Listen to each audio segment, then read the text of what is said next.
नमः शिवाय। जय भोलेनाथ। मैं हूँ वामिका और आप सभी का हमारे चैनल आध्यात्मिक सागर में हार्दिक स्वागत है। आज सुनिए सोमवार व्रत की पौराणिक कथा।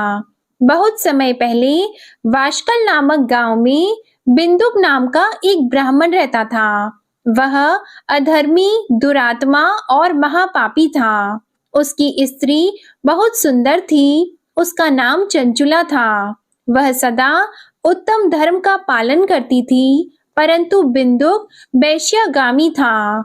इस तरह कुकर्म करते हुए बहुत समय व्यतीत हो गया। उसकी स्त्री काम से पीड़ित होने पर भी सधर्म नाश के भय से क्लेश सहकर भी काफी समय तक धर्म भ्रष्ट नहीं हुई, परंतु आगे चलकर वह भी अपने दुराचारी पति के आचरण से प्रभावित होकर दुराचारी और अपने धर्म से विमुख हो गई। इस तरह दुराचार में डूबे हुए उन पति पत्नी का बहुत सा समय व्यर्थ बीत गया। वैश्यागामी दूषित बुद्धि वाला वह दुष्ट ब्राह्मण बिंदुक समय अनुसार मृत्यु को प्राप्त होकर नरक में चला गया। बहुत समय तक नरक के दुखों को भोगकर वह मूढ़ बुद्धि पापी विंध्य पर्वत पर भयंकर पिशाच हुआ।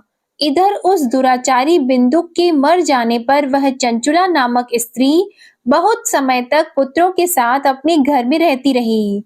पति की मृत्यु के बाद वह भी अपने धर्म से गिरकर पर पुरुषों का संग करने लगी थी। सती विपत्ति में भी अपने धर्म का पालन करना नहीं छोड़ती। यही तो तप है। कठिन तो होता है, लेकिन इसका फल मीठा होता है। एक दिन दैव योग से किसी पुण्य पर्व के आने पर वह अपने भाई बंधुओं के साथ गोकर्ण क्षेत्र में गई।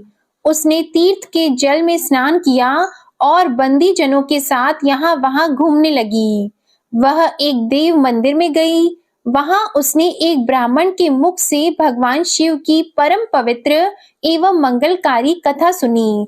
ब्राह्मण कह रहे थे कि जो स्त्रियां व्यभिचार करती हैं, वे मरने के बाद जब यमलोक जाती हैं, तब यमराज के दूत उन्हें तरह तरह से यंत्रणा देते हैं कि वे उसके कामांगों को तप्त लौह के डंडों से दागते हैं।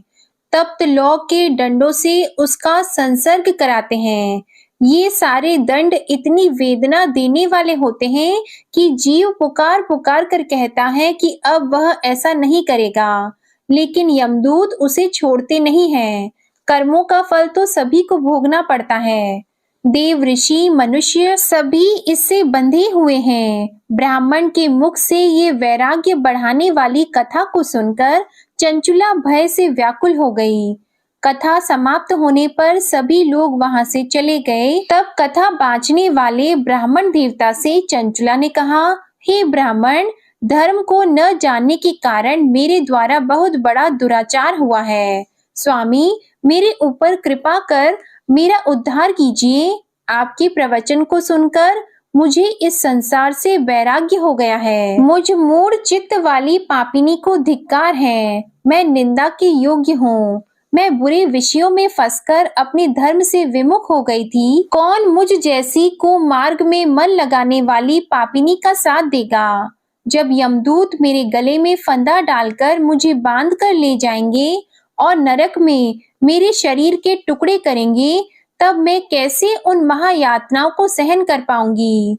मैं सब प्रकार से नष्ट हो गई हूँ, क्योंकि अभी तक मैं हर तरह से पाप में डूबी रही हूँ। हे ब्राह्मण, आप मेरे गुरु हैं, आप ही मेरे माता पिता हैं। मैं आपके शरण में आई हूँ। मुझ अबला का अब आप उद्धार कीजिए। इस प्रकार विलाप करती हुई चंचुला ब्राह्मण देवता के चरणों में गिर पड़ी। तब ब्राह्मण ने उसे कृपा पूर्वक उठाया और इस प्रकार कहा, नारी, तुम सौभाग्यशाली हो, जो भगवान शंकर की कृपा से तुमने वैराग्यपूर्ण ये कथा सुनी है और कथा को सुनकर समय से अपनी गलती का एहसास कर लिया है। तुम डरो मत और भगवान शिव की शरण में जाओ। उनकी परम कृपा से तुम्हारे सभी पाप नष्ट हो जाएंगे। मैं तुम्हें भगवान शिव की कथा सहित वह मार्ग बताऊंगा जिसके द्वारा तुम्हें सुख देने वाली उत्तम गति प्राप्त होगी। शिव कथा सुनने से तुम्हारी बुद्धि शुद्ध हो गई है और तुम्हें पश्चाताप हुआ है। तथा मन में वैराग्य उत्पन्न हुआ है। पश्चाताप ही पाप करने वाले पापियों के लिए सबसे बड़ा प्रायश्चित है। जो मनुष्य अपने कुकर्म के लिए प्रायश्चित नहीं करता, वह उत्तम गति प्राप्त नहीं करता, परंतु जिसे अपने कुकृत्य पर हार्दिक पश्चाताप होता है, वह अवश्य ही उत्तम गति का भागीदार होता है। इसमें कोई शक नहीं है। शुद्ध चित्त में ही भगवान शिव और माता पार्वती का वास होता है। वह शुद्ध आत्मा पुरुष सदा शिव के पद को प्राप्त होता है। इस कथा का श्रवण सभी मनुष्यों के लिए कल्याणकारी है, अतः इसकी आराधना और सेवा करनी चाहिए। हे ब्राह्मण पत्नी, तुम अन्य विषयों से अपने मन को हटाकर भगवान शंकर की इस परम पावन कथा को सुनो। इससे तुम्हारे चित्त की शुद्धि होगी और तुम्हें मोक्ष की प्राप्ति होगी। जो मनुष्य निर्मल हृदय से भगवान शिव के चरणों का चिंतन करता है, उसकी एक ही जन्म में मुक्ति हो जाती है। यह कहकर वे ब्राह्मण चुप हो गए। उनका हृदय करुणा से भर गया। वे ध्यान में मग्न हो गए। ब्राह्मण का यह उपदेश सुनकर चंचुला के नेत्रों में आनंद के आंसू छलक आए। वह हर्ष भरे हृदय से ब्राह्मण देवता के चरणों में गिर गई और हाथ जोड़कर बोली कि मैं कृतार्थ हो गई। हे ब्राह्मण, शिव भक्तों में श्रेष्ठ स्वामिन, आप धन्य हैं। आप परमार्थदर्शी हैं और सदा परोपकार में लगे रहते हैं। साधो, मैं नरक के समुद्र में गिर रही हूँ। कृपा करके मेरा उद्धार कीजिए। जिस पौराणिक और अमृत के समान कथा की बात आपने की है, उसे सुनकर ही मेरे मन में वैराग्य उत्पन्न हुआ। उस अमृतमयी कथा को सुनने के लिए मेरे मन में बड़ी श्रद्धा हो रही है। कृपया आप मुझे उसे सुनाइए। कथा सुनने की इच्छा मन में लिए हुए चंचुला उन ब्राह्मण देवता की सेवा में वहीं रहने लगी। उस गोकर्ण नामक महाक्षेत्र में उन ब्राह्मण देवता के मुख से चंचुला भगवान शिव की भक्ति, ज्ञान और वैराग्य बढ़ाने वाले और मुक्ति देने वाली परम उत्तम कथा सुनकर कृतार्थ हुई। उसका चित्त शुद्ध हो गया। वह अपने हृदय में शिव के सगुण रूप का चिंतन करने लगी। वह सदैव शिव सच्चिदानंदमय स्वरूप का स्मरण करती थी। इसके बाद अपना समय पूर्ण होने पर चंचुला ने बिना किसी कष्ट के अपना शरीर त्याग दिया। उसे लेने के लिए एक दिव्य विमान वहां पहुंचा। ये विमान शोभा साधनों से सजा था और शिव गणों से सुशोभित था। चंचुला विमान से शिवपुरी पहुंची। उसके सारे पाप धुल गए। वह दिव्य रूप धारिणी दिव्यांगना हो गई थी। वह गौरांगी देवी मस्तक पर अर्धचंद्र का मुकुट और अन्य दिव्य आभूषण पहने शिवपुरी में पहुंची। वहां उसने सनातन देवता त्रिनेत्रधारी महादेव शिव को देखा। सभी देवता उनकी सेवा में भक्ति भाव से उपस्थित थे। उनकी अंग कांति करोड़ों सूर्यों के समान प्रकाशित हो रही थी। 5 मुख और हर मुख में 3-3 नेत्र थे। मस्तक पर अर्धचंद्र आकार मुकुट शोभायमान हो रहा था। कंठ में नील चिन्ह। उनके साथ में देवी गौरी विराजमान थी, जो विद्युत पुंज के समान प्रकाशित हो रही थी। महादेव जी की कांति कपूर के समान गौर थी। उनके शरीर पर श्वेत वस्त्र थे तथा शरीर श्वेत भस्म से युक्त था। इस प्रकार भगवान शिव के परम उज्जवल रूप के दर्शन कर चंचुला बहुत प्रसन्न हुई। उसने भगवान को बारंबार प्रणाम किया और हाथ जोड़कर प्रेम, आनंद और संतोष से युक्त होकर विनीत भाव से खड़ी हो गई।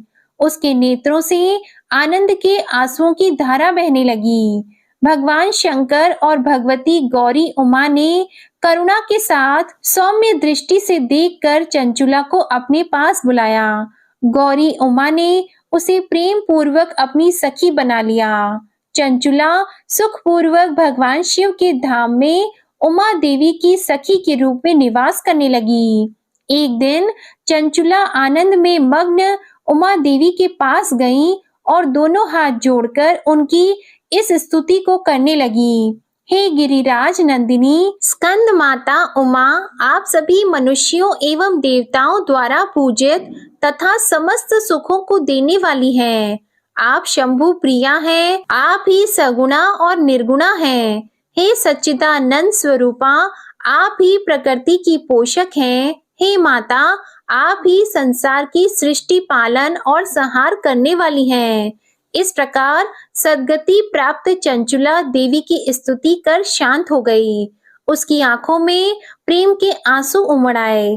तब शंकर प्रिया भक्त वत्सला उमा देवी ने बड़े प्रेम से चंचुला को चुप कराते हुए कहा कि सखी चंचुला, मैं तुम्हारी इस स्तुति से प्रसन्न हूँ। बोलो क्या वर मांगती हो। तब चंचुला बोली, हे गिरिराज कुमारी, मेरे पति बिंदुक इस समय कहाँ हैं?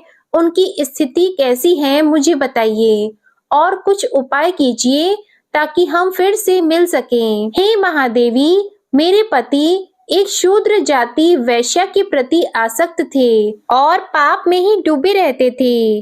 गिरिजा बोली, बेटी, तुम्हारा पति बिंदुक पापी था, उसका अंत बड़ा भयानक हुआ। वैश्या का उपभोग करने के कारण वह मूर्ख नरक में अनेक वर्षों तक अनेक प्रकार के दुख भोगकर अब शेष पाप को भोगने के लिए विंध्य पर्वत पर पिशाच की योनि में रह रहा है और वह दुष्ट वहीं वायु पीकर रहता है और सब प्रकार के कष्ट सहता है।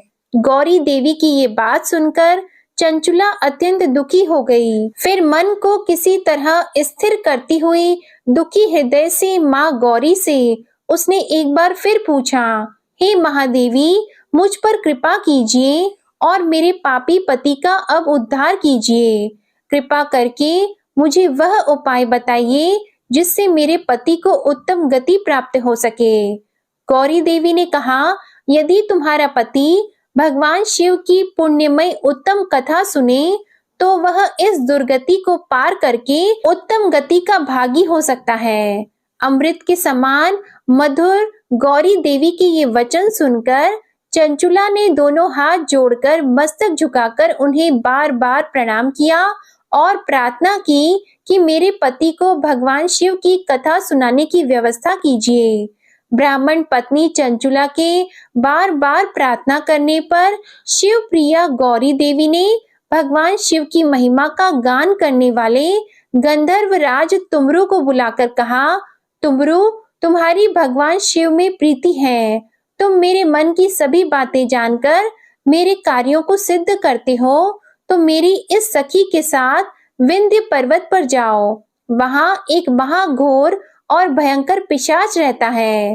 पूर्व जन्म में वह पिशाच बिंदुक नामक ब्राह्मण मेरी इस सखी चंचुला का पति था। वह वैश्यागामी हो गया था। वह स्नान संध्या आदि नित्य कर्म छोड़कर अपवित्र रहने लगा।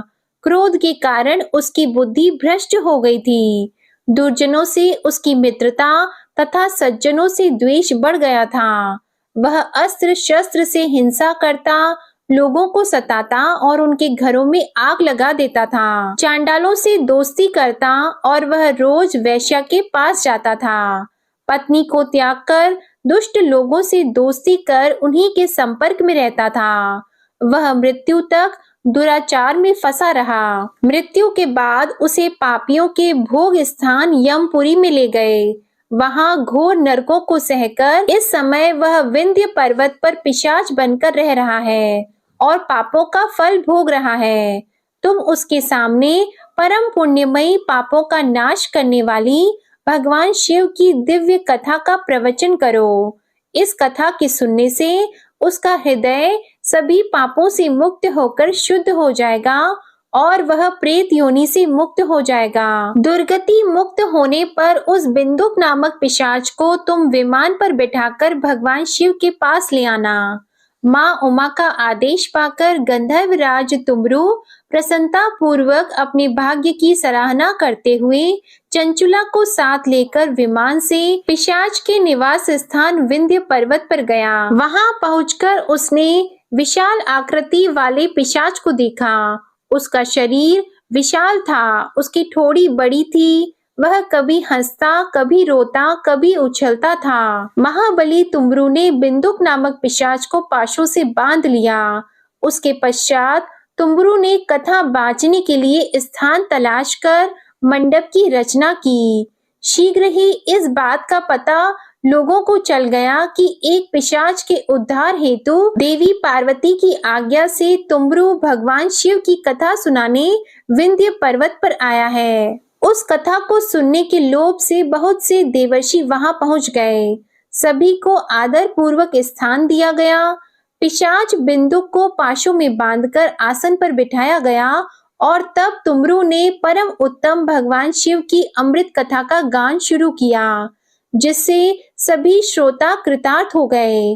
परम पुण्यमयी कथा को सुनकर पिशाच सभी पापों से मुक्त हो गया और उसने पिशाच शरीर का त्याग कर दिया। शीघ्र ही उसका रूप दिव्य हो गया। उसका शरीर गौर वर्ण का हो गया। शरीर पर श्वेत वस्त्र एवं पुरुषों के आभूषण आ गए। इस प्रकार दिव्य देहधारी होकर बिंदुक अपनी पत्नी चंचुला के साथ स्वयं भी भगवान शिव का गुणगान करने लगा। उसे दिव्य रूप में देखकर सभी को बहुत आश्चर्य हुआ। उसका मन परम आनंद से परिपूर्ण हो गया। सभी भगवान महेश्वर के अद्भुत चरित्र को सुनकर कृतार्थ होकर उनका यशोगान करते हुए अपने अपने धाम को चले गए। बिंदुक अपनी पत्नी चंचुला के साथ विमान में बैठकर शिवपुरी की ओर चल दिया। महेश्वर के गुणों का गान करता हुआ बिंदुक अपनी पत्नी चंचुला और तुमरू के साथ शीघ्र ही शिव धाम पहुंच गया। भगवान शिव देवी पार्वती ने उसे अपना पार्षद बना लिया। दोनों पति पत्नी सुखपूर्वक भगवान महेश्वर एवं देवी गौरी के श्री चरणों में अविचल निवास पाकर धन्य हो गए। बोलिए उमा महेश्वर भगवान की जय। अब सुनिए भगवान शंकर की दूसरी कथा। एक धनवान साहूकार था, जिसके घर किसी प्रकार की कोई कमी नहीं थी, परंतु उसको एक दुख था। उसका कोई पुत्र नहीं था। वह इसी चिंता में दिन और रात रहता था और वह पुत्र की कामना से हर सोमवार को शिवजी का व्रत और पूजन किया करता था।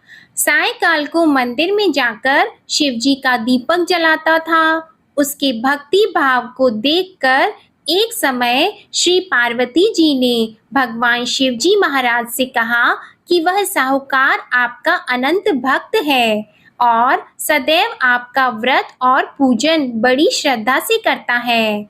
इसकी मनोकामना आप पूर्ण कीजिए। तब भगवान शिव ने कहा कि हे पार्वती, यह संसार कर्म क्षेत्र है। जैसी किसान खेत में जैसा बीज बोता है वैसा ही फल काटता है, उसी तरह से इस संसार में जैसा कर्म करते हैं वैसा ही फल मिलता है। तब माता पार्वती ने अत्यंत आग्रह से कहा कि महाराज, जब यह आपका भक्त है और इससे किसी प्रकार का दुख है तो उसको अवश्य दूर करना चाहिए, क्योंकि आप सदैव अपने भक्तों पर दयालु हैं और उनके दुखों को दूर करते हैं। यदि आप ऐसा नहीं करेंगे तो मनुष्य आपकी सेवा व्रत क्यों करेंगे? माता पार्वती जी के आग्रह को देखकर भगवान भोलेनाथ कहने लगे कि हे पार्वती, इसके कोई पुत्र नहीं है, इसी चिंता से यह दुखी रहता है। इसके भाग्य में पुत्र न होने पर भी इसके पुत्र की प्राप्ति का मैं वर देता हूँ, परंतु वह पुत्र केवल 12 वर्ष तक जीवित रहेगा। इसके पश्चात वह मृत्यु को प्राप्त हो जाएगा। इससे अधिक मैं और कुछ इसके लिए नहीं कर सकता हूँ। यह सब बातें वह साहूकार सुन रहा था। इससे उसको न कुछ प्रसन्नता हुई और न ही उसे कुछ कष्ट हुआ। वह पहले जैसे ही भगवान शिव का व्रत और पूजन करता रहा। कुछ समय व्यतीत हो जाने पर साहूकार की स्त्री गर्भवती हुई और उसे 10वें महीने में गर्भ से अति सुंदर पुत्र की प्राप्ति हुई। साहूकार के घर में बहुत खुशियां मनाई गई, परंतु साहूकार ने उसको केवल 12 वर्ष की आयु जानकर कोई अधिक प्रसन्नता प्रकट नहीं की और न ही किसी को यह भेद बताया। जब वह 11 वर्ष का हो गया तो उस बालक की माता ने उसके पिता से विवाह आदि के लिए कहा, परंतु साहूकार कहने लगा, मैं अभी इसका विवाह नहीं करूंगा और पढ़ने के लिए इसे भेजूंगा। फिर साहूकार ने अपने साले अर्थात उस बालक के मामा को बुलाकर उसको बहुत सा धन देकर कहा, तुम इस बालक को काशी में पढ़ने के लिए ले जाओ और रास्ते में जिस स्थान पर भी जाओ वहां यज्ञ करना और ब्राह्मणों को भोजन कराते जाना। वे दोनों मामा और भांजा सब जगह यज्ञ करते और ब्राह्मणों को भोजन कराते जा रहे थे। रास्ते में उनको एक शहर पड़ा। उस शहर के राजा की कन्या का विवाह था और दूसरे राजा का लड़का जो विवाह कराने के लिए बारात लेकर आया था, वह एक आंख से काना था। उसके पिता को इस बात की बड़ी चिंता थी कि कहीं वर को देखकर कन्या के माता पिता विवाह में किसी प्रकार की अड़चन पैदा न कर दें। इस कारण जब उसने अति सुंदर सेठ के लड़के को देखा तो उसने मन में विचार किया कि क्यों न दरवाजे के समय इस लड़के से वर का काम चलाया जाए। ऐसा विचार करके वर के पिता ने उस लड़के और मामा से बात की तो वे दोनों राजी हो गए। फिर उस लड़के को वर के कपड़े पहनाकर और घोड़ी पर चढ़ाकर दरवाजे पर ले गए और बड़ी सुंदरता से सब कार्य संपन्न हो गए। वर के पिता ने सोचा, यदि विवाह कार्य भी इसी लड़के से करा दिया जाए तो इसमें क्या बुराई है। ऐसा विचार करके लड़का और उसके मामा से कहा, यदि आप फेरों और कन्यादान का काम भी करा दें तो आपकी बड़ी कृपा होगी और हम इसके बदले बहुत सा धन देंगे। उन्होंने भी स्वीकार कर लिया और विवाह कार्य भी बहुत कुछ अच्छी तरह से हो गया। परंतु जिस समय लड़का जाने लगा तो उसने राजकुमारी की चुन्नी के पल्ले पर लिख दिया कि तेरा विवाह मेरे साथ हुआ है, परंतु जिस राजकुमार के साथ तुमको भेजेंगे वह एक आंख से काना है। मैं तो काशी जी पढ़ने जा रहा हूँ। उस राजकुमारी ने जब अपनी चुन्नी पर ऐसा लिखा हुआ देखा तो उसने राजकुमार के साथ जाने से मना कर दिया और कहा कि ये मेरा पति नहीं है, मेरा विवाह इसके साथ नहीं हुआ, वह तो काशी जी पढ़ने गया है। राजकुमारी के माता पिता ने अपनी कन्या को विदा नहीं किया और बारात वापस चली गई। उधर वह सेठ का लड़का और उसका मामा काशी जी पहुंच गए। वहां जाकर उन्होंने यज्ञ करना और लड़के ने पढ़ना शुरू कर दिया। जब लड़के की आयु 12 साल की हो गई तब एक दिन उन्होंने यज्ञ रचा रखा था कि लड़के ने अपने मामा से कहा कि आज तो मेरी तबीयत ठीक नहीं है। मामा ने कहा, अंदर जाकर सो जाओ। जब लड़का अंदर जाकर सो गया और थोड़ी देर में उसके प्राण निकल गए। जब उसके मामा ने आकर देखा कि वह तो मुर्दा पड़ा है तो उनको बहुत दुख हुआ और उन्होंने सोचा कि मैं अभी रोना पीटना मचा दूंगा तो यज्ञ का कार्य अधूरा रह जाएगा। अतः उन्होंने जल्दी से यज्ञ का कार्य समाप्त करके ब्राह्मणों के जाने के बाद रोना पीटना आरंभ कर दिया। संयोगवश उसी समय शिवजी और पार्वती जी उधर से जा रहे थे। पार्वती जी कहने लगी, हे महादेव, कोई दुखियारा रो रहा है, इसके कष्टों को आप दूर करो। तब भगवान शिव बोले, इसकी आयु इतनी ही थी सो ये भोग चुका है। माता पार्वती ने कहा कि महाराज कृपा करके इस बालक को और आयु दे दो, नहीं तो इसके माता पिता तड़प तड़प कर मर जाएंगे। पार्वती जी के इस प्रकार बार बार आग्रह करने पर भगवान शिव जी ने उसे जीवन दान दे दिया और शिव जी की कृपा से लड़का जीवित हो गया। शिव जी और पार्वती जी कैलाश पर्वत पर चले गए। तब इस प्रकार यज्ञ करते हुए लड़का और उसके मामा अपने घर की ओर चल पड़े।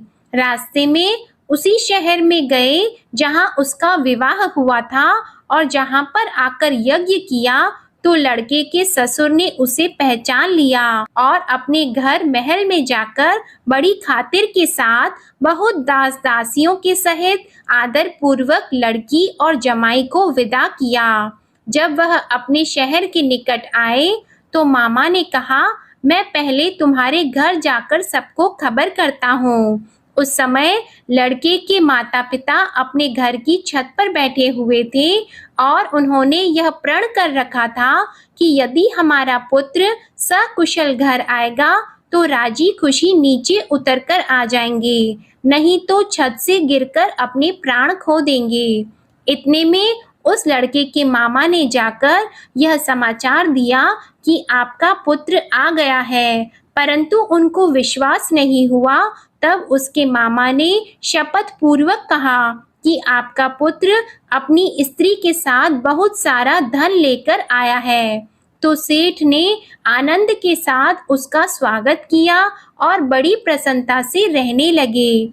इस प्रकार जो भी व्यक्ति सोमवार का व्रत करता है अथवा इस कथा को पढ़ता है या सुनता है, भगवान भोलेनाथ उसके सभी दुखों को दूर करके उसकी समस्त मनोकामनाओं को पूर्ण करते हैं। बड़ी ही श्रद्धा और भक्ति के साथ अब आप सुनिए सोमवार की दूसरी कथा। एक बार की बात है, माता पार्वती शिव जी को पति के रूप में प्राप्त करने के लिए घोर तप कर रही थी। उनके तप को देखकर देवताओं ने शिव जी से देवी की मनोकामना को पूर्ण करने की प्रार्थना की। शिव जी ने पार्वती जी की परीक्षा लेने के लिए सप्त ऋषियों को भेजा। सप्त ऋषियों ने शिव जी के सैकड़ों अवगुण गिनाए, पर पार्वती जी को महादेव जी के अलावा किसी और से विवाह मंजूर नहीं था। तब शंकर जी ने स्वयं पार्वती जी की परीक्षा लेने की ठानी। तब भगवान शंकर स्वयं प्रकट हुए और पार्वती जी को वरदान देकर अंतर्ध्यान हुए। इतने में पार्वती माता जहाँ तप कर रही थी वहीं पास में तालाब में मगरमच्छ ने एक लड़के को पकड़ लिया। लड़का जान बचाने के लिए चिल्लाने लगा। तब पार्वती जी से उस बच्चे की चीख सुनी नहीं गई। द्रवित हृदय होकर वे तालाब पर पहुंची। वहां देखा कि मगरमच्छ लड़के को तालाब के अंदर खींचकर ले जा रहा है। लड़के ने देवी को देखकर कहा कि मेरी माता पिता और भाई बंधु कोई नहीं है, आप मेरी रक्षा करें। तो पार्वती जी ने कहा कि मगरमच्छ इस लड़के को छोड़ दो। मगरमच्छ बोला, दिन के छठे पैर में जो मुझे मिलता है उसे मैं अपना आहार समझकर स्वीकार कर लेता हूँ, यह मेरा नियम है। ब्रह्मदेव ने दिन के छठे पहर में इस लड़के को भेजा है तो मैं इसे क्यों छोड़ूं? पार्वती जी ने विनती की कि तुम इसे छोड़ दो, बदले में तुम्हें जो चाहिए वह मुझसे कहो। तो मगरमच्छ बोला, एक ही शर्त पर मैं इसे छोड़ूंगा। आपने तप करके महादेव जी से जो वरदान लिया है, यदि उस तप का फल मुझे दे दो तो मैं इसे छोड़ दूंगा। पार्वती जी तुरंत तैयार हो गईं। उन्होंने कहा, मैं अपने तप का फल तुम्हें देने को तैयार हूँ, लेकिन तुम इस बालक को छोड़ दो। मगरमच्छ ने समझाया, सोच लो देवी, जोश में आकर संकल्प मत करो। हजारों वर्षों तक जैसा तप किया है वैसा देवताओं के लिए भी संभव नहीं है। उसका सारा फल इस बालक के प्राणों के बदले चला जाएगा। पार्वती जी ने कहा, मेरा निश्चय पक्का है, मैं तुम्हें अपने तप का फल देती हूँ, तुम इसको जीवन दे दो। मगरमच्छ ने पार्वती जी से तप दान करने का संकल्प करवाया। तप का दान होते ही मगरमच्छ का देह तेजी से चमकने लगा और वह बोला, हे पार्वती, ये देखो, तप के प्रभाव से मैं तेजस्वी बन गया हूँ। तुमने जीवन भर की पूंजी एक बच्चे के लिए व्यर्थ कर दी। चाहे तो अपनी भूल सुधारने का एक मौका और दे सकता हूँ। तब पार्वती जी ने कहा, हे ग्राह, तब तो मैं पुनः कर सकती हूँ, किंतु यदि तुम इस लड़के को निगल जाते तो इसका जीवन वापस नहीं मिल सकता था। देखते ही देखते वह लड़का अदृश्य हो गया और मगरमच्छ भी लुप्त हो गया। पार्वती जी ने विचार किया, मैंने तप तो दान कर दिया है, अब पुनः से तप आरंभ करूंगी। पार्वती जी ने फिर से तप करने का संकल्प किया। भगवान सदाशिव फिर से प्रकट होकर बोले, हे पार्वती, भला अब क्यों तप कर रही हो? तब पार्वती जी ने कहा, प्रभु, मैंने अपने तप का फल दान कर दिया है। आपको पति रूप में पाने के संकल्प के लिए मैं फिर से वैसा ही घोर तप करके आपको प्रसन्न करूंगी। तो महादेव जी बोले, मगरमच्छ और लड़के दोनों रूपों में मैं ही था। तुम्हारा चित्त प्राणी मात्र में अपने सुख दुख का अनुभव करता है या नहीं, इसकी परीक्षा लेने के लिए मैंने ही यह लीला रची थी। अनेक रूपों में दिखने वाला मैं एक ही हूँ। मैं अनेक शरीरों से अलग निर्विकार हूँ। तुमने अपना तप मुझे ही दिया है, इसलिए अब और तप करने की कोई आवश्यकता नहीं है। देवी ने महादेव जी को प्रणाम कर प्रसन्न मन से विदा किया। प्रेम से बोलिए भगवान शंकर और माता पार्वती की जय। अब आप सुनिए तीसरी कथा। एक बार नारद जी ने भोलेनाथ जी की स्तुति करके पूछा कि प्रभु, आपको प्रसन्न करने के लिए सबसे उत्तम और सुलभ साधन क्या है? हे त्रिलोकीनाथ, आप तो निर्विकार और निष्काम हैं।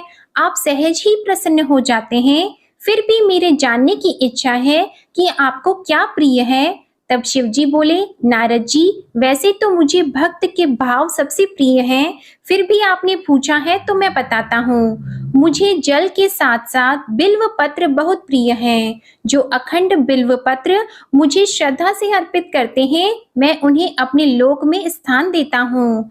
नारद जी भगवान शंकर और माता पार्वती की वंदना करके अपने लोक को चले गए। उनके जाने के पश्चात पार्वती जी ने शिव जी से पूछा कि हे प्रभु, मेरी ये जानने की बड़ी तीव्र इच्छा हो रही है कि आपको बेलपत्र इतने प्रिय क्यों हैं?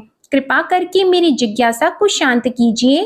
तब शिव जी बोले, हे शिवे, बिल्व के पत्ते मेरी जटा के समान है। उसका त्रिपत्र यानी 3 पत्ते ऋग्वेद, यजुर्वेद और सामवेद हैं। शाखाएं समस्त शास्त्र का स्वरूप है। बिल्व वृक्ष को आप पृथ्वी का कल्प वृक्ष समझें, जो ब्रह्मा, विष्णु और शिव स्वरूप हैं। हे पार्वती, स्वयं महालक्ष्मी जी ने शैल पर्वत पर बिल्व वृक्ष रूप में जन्म लिया था। इस कारण भी बेल का वृक्ष मेरे लिए अति प्रिय है। महालक्ष्मी जी ने बिल्व का रूप धरा। ये सुनकर पार्वती जी कौतूहल में पड़ गईं और पार्वती जी कौतूहल से उपजी जिज्ञासा को रोक न पाईं। उन्होंने पूछा, देवी लक्ष्मी ने आखिर बिल्व वृक्ष का रूप क्यों लिया? आप ये कथा विस्तार से कहें। तब भोलेनाथ ने देवी पार्वती जी को कथा सुनाना आरंभ किया। हे देवी, सतयुग में ज्योति रूप में मेरे अंश का रामेश्वर लिंग था। ब्रह्मा आदि देवों ने उसका विधिवत पूजन अर्चन किया था। इसका परिणाम ये हुआ कि मेरे अनुग्रह से वाणी देवी सबकी प्रिय हो गई। वे भगवान विष्णु को सतत प्रिय हो गई। मेरे प्रभाव से भगवान केशव के मन में वाग देवी के लिए जितनी प्रीति उत्पन्न हुई, वह स्वयं लक्ष्मी जी को नहीं भाई। लक्ष्मी देवी का श्री हरि के प्रति मन में कुछ दुराव पैदा हो गया। वह चिंतित और रुष्ट होकर चुपचाप परम उत्तम श्री शैल पर्वत पर चली गईं। वहां उन्होंने तप करने का निश्चय किया और उत्तम स्थान का चयन करने लगी। महालक्ष्मी ने उत्तम स्थान का निश्चय करके मेरे लिंग विग्रह की उग्र तपस्या प्रारंभ की। उनकी तपस्या कठोरतम होती जा रही थी। हे परमेश्वरी, कुछ समय के बाद महालक्ष्मी जी ने मेरे लिंग विग्रह से थोड़ा ऊर्ध्व में एक वृक्ष का रूप धारण कर लिया। अपने पत्तों और पुष्प द्वारा निरंतर मेरा पूजन करने लगी। इस तरह महालक्ष्मी जी ने लाखों वर्षों तक घोर आराधना की। अंततः उन्हें मेरा अनुग्रह प्राप्त हुआ। मैं वहां प्रकट हुआ और देवी से इस घोर तप की आकांक्षा पूछकर वर देने को तैयार हुआ। महालक्ष्मी जी ने मांगा कि श्री हरि के हृदय में मेरे भाव से वाग देवी के लिए जो स्नेह हुआ है वह समाप्त हो जाए। तब शिव जी बोले, मैंने महालक्ष्मी जी को समझाया, श्री हरि के हृदय में आपके अतिरिक्त किसी और के लिए कोई प्रेम नहीं है। वाग देवी के प्रति उनका प्रेम नहीं अपितु श्रद्धा है। यह सुनकर लक्ष्मी जी प्रसन्न हो गईं और पुनः श्री विष्णु के हृदय में स्थित होकर निरंतर उनके साथ विहार करने लगी। हे पार्वती, महालक्ष्मी के हृदय का एक बड़ा विकार इस प्रकार दूर हो गया। इस कारण हरिप्रिया उसी वृक्ष रूप में सर्वदा अतिशय भक्ति से भरकर यत्न पूर्वक मेरी पूजा करने लगी। हे पार्वती, इसी कारण विश्व का वृक्ष, उसके पत्ते, फल, फूल आदि मुझे बहुत प्रिय हैं। मैं निर्जन स्थान में बिल्व वृक्ष का आश्रय लेकर रहता हूँ। बेल वृक्ष को सदा सर्व तीर्थ में एवं सर्व देवमय मानना चाहिए। बिल्व पत्र, बिल्व फूल, बिल्व वृक्ष अथवा बिल्व काष्ठ के चंदन से जो मेरा पूजन करता है, वह भक्त मेरा अति प्रिय है। बिल्व वृक्ष को शिव के समान ही समझो। वह मेरा शरीर है, जो बिल्व पर चंदन से मेरा नाम अंकित करके मुझे अर्पण करता है। मैं उसे सभी पापों से मुक्त करके अपने लोक में स्थान देता हूँ। हे देवी, उस व्यक्ति को स्वयं लक्ष्मी जी भी नमस्कार करती हैं, जो मेरा पूजन करते हैं। जो बिल्व मूल में प्राण छोड़ता है, उसको रुद्र देह प्राप्त होता है और ऐसे मनुष्य पर सदैव ही माता लक्ष्मी की कृपा रहती है और साथ ही साथ भगवान नारायण की कृपा भी उन पर सदैव बनी रहती है। प्रेम से बोलिए भगवान शिव और माता पार्वती की जय। अब सुनिए गणेश भगवान की कथा। एक साहूकार था, उसके घर रोज एक ब्राह्मणी रोटी लेने के लिए घर आती थी। घर के अंदर घुसते ही पोल के ऊपर गजानन जी का मंदिर था। वह गणेश जी को रोटी का एक कौर हमेशा भोग लगाती थी। बहुत दिन हो गए। गणेश जी महाराज ने कहा कि यह मुझे हमेशा भोजन करवाती है, मुझे इसे कोई ना कोई उपहार जरूर देना चाहिए। गणेश जी एक दिन उसके थाली में हीरे मोती भर देते हैं। ब्राह्मणी तो थाली लेकर अपने घर आ गई और साहूकार से रोटी लेने के लिए आना बंद हो गई। साहूकारनी ने उसे बुलावा भेजा कि बाई, रोटी लेने के लिए क्यों नहीं आती हो। ब्राह्मणी ने कहा कि मुझ पर गणेश जी प्रसन्न हो गए, बहुत वर्ष तक रोटी लेने के लिए आ गई, लेकिन अब नहीं आऊंगी। साहूकारनी मन में बहुत नाराज हुई और गणेश जी से कहा कि आप ब्राह्मणी के ऊपर प्रसन्न हुए, परंतु मुझ पर प्रसन्न नहीं हुए। तब गणेश जी की मूर्ति हटाकर उसने बाहर फेंक दी। इधर सेठ जी की दुकान में धंधा पानी बंद हो गए। एक दिन सेठ जी की नजर पोल के मंदिर पर गई तो सेठानी जी को पूछा कि गणेश जी कहाँ गए। तो साहूकारनी ने कहा कि ऐसे गणेश जी का क्या करें, जो ब्राह्मणी पर तो प्रसन्न हो गए लेकिन हमारे ऊपर प्रसन्न नहीं हुए। इस कारण मैंने तो गणेश जी को हटाकर फेंक दिया है। तब सेठ जी ने कहा कि यह तुमने क्या किया, मेरा तो व्यापार और धंधा चलना बंद हो गया है। गणेश जी तुमने कहाँ फेंके हैं, जल्दी बताओ, मैं उन्हें वापस लेकर आता हूँ। साहूकार जी वापस से गणेश जी को लेने के लिए गए तो गणेश जी इतने भारी हो गए कि वे उठे ही नहीं। साहूकार जी ने कहा कि मेरे से गलती हो गई है, आप मेरे घर पधारिए।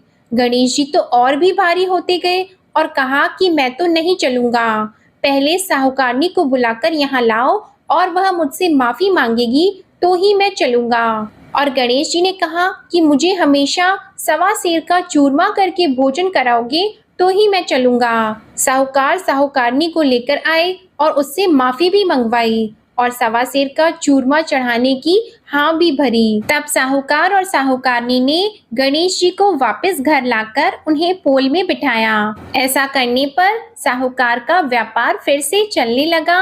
हे गणेश जी महाराज, जैसे साहूकार और साहूकारनी पर आप प्रसन्न हुए, वैसे सभी पर प्रसन्न होना। बोलिए गणेश जी महाराज की जय। अब आप सुनिए भगवान भोलेनाथ की आरती। ओम जय शिव ओमकारा, प्रभु हर शिव ओमकारा। ब्रह्मा विष्णु सदा शिव, ब्रह्मा विष्णु सदा शिव, अर्धांगी धारा। ओम जय शिव ओमकारा।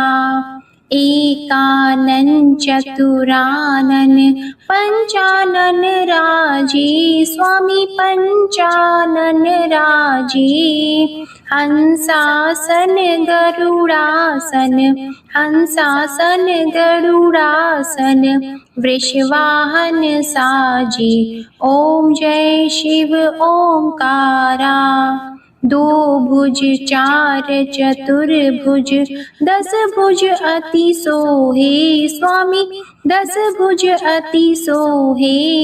त्रिगुण रूप निरखते, त्रिगुण रूप निरखते, त्रिभुवन जन मोहे। ओम जय शिव ओंकारा। अक्षमाला वनमाला मुंडमाला धारी, स्वामी मुंडमाला धारी। त्रिपुरारी कंसारी, त्रिपुरारी कंसारी, करमाला धारी। ओम जय शिव ओंकारा। श्वेतांबर पीतांबर बाघंबर अंगे, स्वामी बाघंबर अंगे। सनकादिक गरुणादिक, सनकादिक गरुणादिक, भूतादिक संगे। ओम जय शिव ओंकारा। कर की मध्य कमंडल चक्र त्रिशूलधारी, स्वामी चक्र त्रिशूलधारी। सुखकारी दुखहारी, सुखकारी दुखहारी, जगपालनकारी। ओम जय शिव ओंकारा। ब्रह्मा विष्णु सदाशिव जानत अविवेका, स्वामी जानत अविवेका। प्रणवाक्षर में शोभित, प्रणवाक्षर में शोभित, ये तीनों एका। ओम जय शिव ओंकारा। त्रिगुण स्वामी जी की आरती जो कोई नर गावे, स्वामी जो कोई नर गावे। कहत शिवानंद स्वामी, कहत शिवानंद स्वामी, मन वांछित फल पावे। ओम जय शिव ओंकारा। ओम जय शिव ओंकारा। जय भोलेनाथ। आपको ये कथा पसंद आए तो वीडियो को लाइक करके चैनल को जरूर सब्सक्राइब करिएगा और कमेंट में भगवान भोलेनाथ जी की जय जरूर लिखिएगा। ओम नमः शिवाय।